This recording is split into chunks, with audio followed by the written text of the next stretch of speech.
அரசர் வெண்கொற்றை குடையின் கீழ் அமர்ந்து கம்பீரமாக வீதி உலா வந்தார் அப்படின்னு நாம் படிச்சிருக்கிறோங்க. அப்போ இந்த வெண்கொற்ற குடை அப்படின்னு நாம் சொல்கிறோம் இல்லைங்களா, இதுக்கெல்லாம் உரிய கிரகமாக குரு பகவானும் சூரியனும் வராங்கங்க. பொதுவாக குடை நாம் குடை பிடிக்கிறோம் இல்லைங்களா, அந்த குடை அப்படிங்கிறது சூரியனுக்கு உள்ளது. ஏன்னா குடை ஒரு வகையில் கௌரவத்தின் அடையாளமாக இருக்குது. அதாவது சுவாமி குடையின் கீழ் அமர்ந்து வருகிறார். அதுக்கடுத்து அரசர் வெண்கொற்ற குடையின் கீழ் அமர்ந்து வருகிறார். அது மாதிரி குடைகள்லே எத்தனையோ வகைகள்லாம் இருக்குது.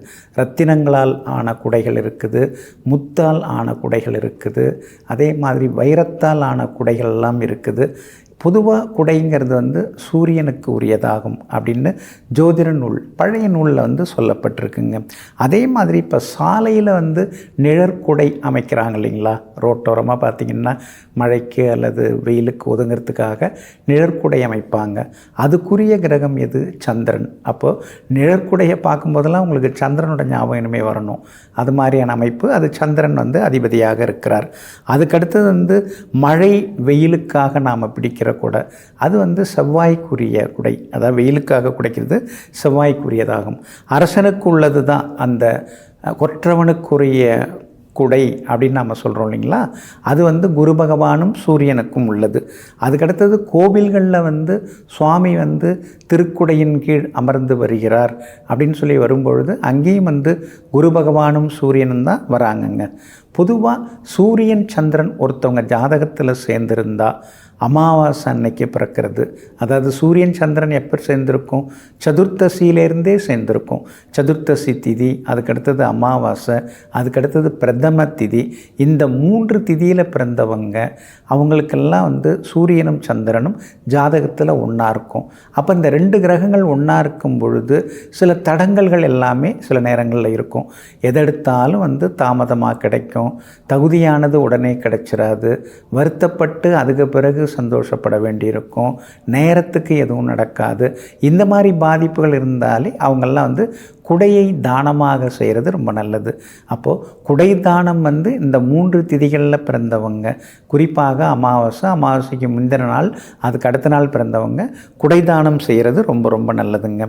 அதுக்கு அடுத்தது கொடை தானம் அப்படின்னு நாம் சொல்கிறோம்ல, கொடை மற்றவங்களுக்கு எடுத்த உடனே தூக்கி கொடுக்குற அந்த கொடை இருக்கு இல்லைங்களா, கொடை வள்ளல்கள் அப்படின்னு நாம் சொல்கிறோமே, பாரி, ஓரி, நல்லி, ஆய்க்காரி, பேகன், அதியமான், அது மாதிரி கொடை வள்ளல்கள் இருக்காங்க இல்லைங்களா, அந்த கொடை குணம் அந்த மற்றவங்களுக்கு தரணும், அந்த தான தர்மங்கள் எல்லாம் செய்யணும் அப்படிங்கிற குணத்தை தரக்கூடியவர் யார்? குரு பகவான் தான். குரு பகவான் லக்னத்தை பார்த்தாலோ, லக்னாதிபதியை பார்த்தாலோ, அல்லது 10ஆம் இடத்துல இருந்தாலோ அவங்க மனசுக்குள்ளார அந்த கொடை குணம் இருக்கும், தயாள குணம் இருக்கும், அந்த தாயுள்ளம் அதெல்லாமே இருக்குங்க.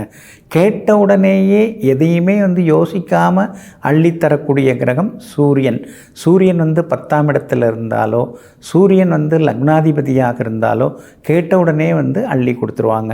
லக்னாதிபதியாகவோ லக்னத்தில் இருந்தாலோ, பாவகிரகம் சேராமல் சம்மந்தப்படாமல் இருந்தாலோ அவங்களுக்கும் சூரியன் அது மாதிரி இருந்தாலே அவங்களுக்கும் இந்த கொடை குணம் எல்லாமே இருக்குங்க. அப்போது பொதுவாக பார்த்திங்கன்னா குடைக்கு அதிபதியாக, அதாவது நாம் பிடிச்சிக்கிற அந்த குடைக்கு அதிபதியாகவும் சூரியன் தான் வராரு. கேட்ட உடனே கொடுக்கக்கூடிய கொடைக்கு அதிபதியாகவும் சூரியன் வராரு. முன்ன பின்ன யோசிக்காமல் தொடர்ந்து தானம் செய்கிறதுக்கு குரு பகவான் வருகிறார்.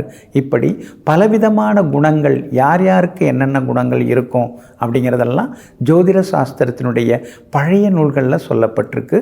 சுக்கிரன் நீதி, சுக்கிர நாடி அப்படிங்கிற நூலில் இந்த விவரங்கள் எல்லாமே அடங்கி இருக்குதுங்க. அதனால் ஜோதிடத்தை தெரிந்து கொள்வோம், நம்மை சுற்றி இருப்பவர்கள் யார் என்பதனையும் புரிந்து கொள்வோம். நெஞ்சிற்கினியவர்களே, சோமவாரமாகிய இன்றைய நாள் உங்களுக்கு அனைத்து சௌபாக்கியங்களையும் யோகங்களையும் அள்ளித்தரும் அதிர்ஷ்டகரமான நாளாக அமையட்டும். மீண்டும் நாளை காலை சந்திப்போம். நன்றியுடன் உங்கள் ஜோதிட முனைவர் KP வித்யாதரன். வணக்கம்.